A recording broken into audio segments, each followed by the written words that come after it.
ഇന്നേ വളരെ അപ്രതീക്ഷിതമായിട്ട് ഒരു കാര്യം നടന്നുട്ടാ. വളരെ അപ്രതീക്ഷിതം എന്നൊക്കെ പറഞ്ഞു കഴിഞ്ഞാൽ ഓൾമോസ്റ്റ് ഒരു 2 ഇയേഴ്സിന് ശേഷം ഞങ്ങൾ പഠിച്ച കോളേജിൽ ഇന്ന് ഞങ്ങൾ പോയി. ഒരാഴ്ചയായിട്ട് എന്റെ റൈറ്റ് കണ്ണിൽ ഭയങ്കര ഇറിറ്റേഷനും കാര്യങ്ങളൊക്കെയാണ്. അപ്പൊ അത് കാണിക്കാൻ വേണ്ടി ഞങ്ങളൊന്ന് ഹോസ്പിറ്റലിൽ പോയി കഴിഞ്ഞപ്പോൾ അവിടെ ഡോക്ടർ ഇല്ല. എനിക്കാണെങ്കിൽ കണ്ണിൽ ഒടുക്കത്തെ ഇറിറ്റേഷനും ആണ്. എവിടെയെങ്കിലും കാണിച്ചേ പറ്റും. അങ്ങനെ ഞങ്ങൾ അഹലിയിൽ പോവാന്ന് വിചാരിച്ചു. അഹലിയിലായിരുന്നു ഞങ്ങൾ രണ്ടുപേരും എഞ്ചിനീയറിംഗിന് പഠിച്ചിട്ടുണ്ടായിരുന്നത്. ഞങ്ങളുടെ കോൺവക്കേഷൻ കഴിഞ്ഞതിന് ശേഷം ആ ഭാഗത്ത് ഞങ്ങൾ പോയിട്ടേ ഇല്ല. ഇതാണ് എഞ്ചിനീയറിംഗ് കോളേജ്. ഞങ്ങൾ പഠിക്കുന്ന ടൈമിൽ ഈ ബ്രിഡ്ജും ഓഡിറ്റോറിയം ഒക്കെ പണിത് വരുന്നതേ ഉണ്ടായിരുന്നുള്ളൂ. ഇപ്പൊ എന്ത് സെറ്റപ്പാണ് കാണാൻ. ഞാൻ ആക്ച്വലി അങ്ങനെ കോളേജൊക്കെ ഒരുപാട് മിസ് ചെയ്യുന്ന ആളൊന്നും അല്ലാട്ടാ. പക്ഷെ അവിടെയൊക്കെ പോയി കഴിഞ്ഞപ്പോ ചെറുതായിട്ടൊരു നൊസ്റ്റാൾജി അടിച്ചിട്ടുണ്ടായിരുന്നു. അതെന്തേലൊക്കെ അവിടെ കണ്ണ് കാണിക്കുന്ന വിഷയത്തിലോട്ട് കിടക്കാം. എനിക്കാണെങ്കിൽ കാണിക്കാൻ പോകാൻ ഒടുക്കത്തെ ടെൻഷനായിരുന്നു. കാരണം ഞാൻ ആദ്യമായിട്ടാണ് കണ്ണ് കാണിക്കാൻ പോണത്. അതുകൊണ്ട് എന്ത് പ്രൊസീജിയേഴ്സ് ആണ് എന്താണ് ഒന്നും അറിയില്ലായിരുന്നു. അവിടെ എന്തായാലും കുറേ മണിക്കൂർ വെയിറ്റ് ചെയ്യേണ്ടി വന്നു. പിന്നെ ഇതൊക്കെയല്ലേ നമ്മുടെ ചെറിയ ചെറിയ സന്തോഷങ്ങൾ. ഡോക്ടറെയൊക്കെ കാണിച്ചതിന് ശേഷം ഒരു ടെസ്റ്റ് ചെയ്തു മക്കളെ.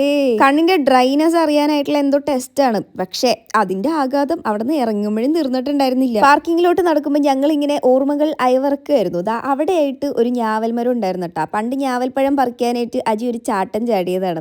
ഷർട്ട് രണ്ടായിട്ട് കീറി. എന്തോ ഭാഗ്യത്തിന് പാന്റ് കീറി. ലാസ്റ്റ് ചെയ്ത ആ ഒരു ടെസ്റ്റിന്റെ ആഘാതം മാറ്റാനായിട്ട് നേരെ പോയി പുട്ടടിച്ചു. അവിടെ നിന്ന് ഇറങ്ങി പിന്നെ ഒരു ജീൻസ് എടുക്കാനായിട്ട് വെസ്റ്റ് സൈഡിൽ പോയതാണ്. ജീൻസ് ഒഴിച്ച് ബാക്കി എല്ലാം അവിടെ നിന്ന് കിട്ടി. അവിടെ നിന്ന് ഇറങ്ങി ഒരു ഫ്ലോയിൽ നമ്മൾ സ്റ്റുഡിയോയിലും കൂടെ പോയിട്ടുണ്ടായിരുന്നു. അവിടെ നല്ല ഓവർ സൈസ് ടീഷർട്ടിന്റെ കളക്ഷൻസ് വന്നിട്ടുണ്ട് കേട്ടോ. ചുമ്മാ കാഷ്വലായിട്ട് കിട്ടുകൊണ്ട് കിടക്കാൻ നല്ല അടിപൊളിയായിരിക്കും. പിന്നെ ലുലുവിൽ പോയി കഴിഞ്ഞപ്പോൾ ഞാൻ ഈ ഒരു ലാമേനെ കണ്ടിട്ടുണ്ടായിരുന്നു കേട്ടോ. എനിക്ക് എന്താണെന്നറിയില്ല, ഭയങ്കരമായിട്ട് ഇഷ്ടപ്പെട്ടു. നിന്നെ ഞാൻ അങ്ങോട്ട് എടുക്കുക എന്ന് പറഞ്ഞിട്ട് ഞാൻ ആ സാധനം വാങ്ങിച്ചു. പൈസ ഒന്നും അധികം ചെലവാക്കൂല എന്ന് പറഞ്ഞിട്ട് എടുത്തു വെക്കും. പക്ഷെ ഇങ്ങനെയുള്ള സാധനങ്ങളൊക്കെ കണ്ടാൽ ഞാൻ വീണു പോകും. എന്ത് ചെയ്യാനാ, പിള്ള മനസ്സായി പോയി. തള്ള മനസ്സ് എന്നൊന്നും പറയരുത്, പിള്ള മനസ്സ് തന്നെയാണ്. അപ്പൊ അടുത്ത വീഡിയോയിൽ കാണാം.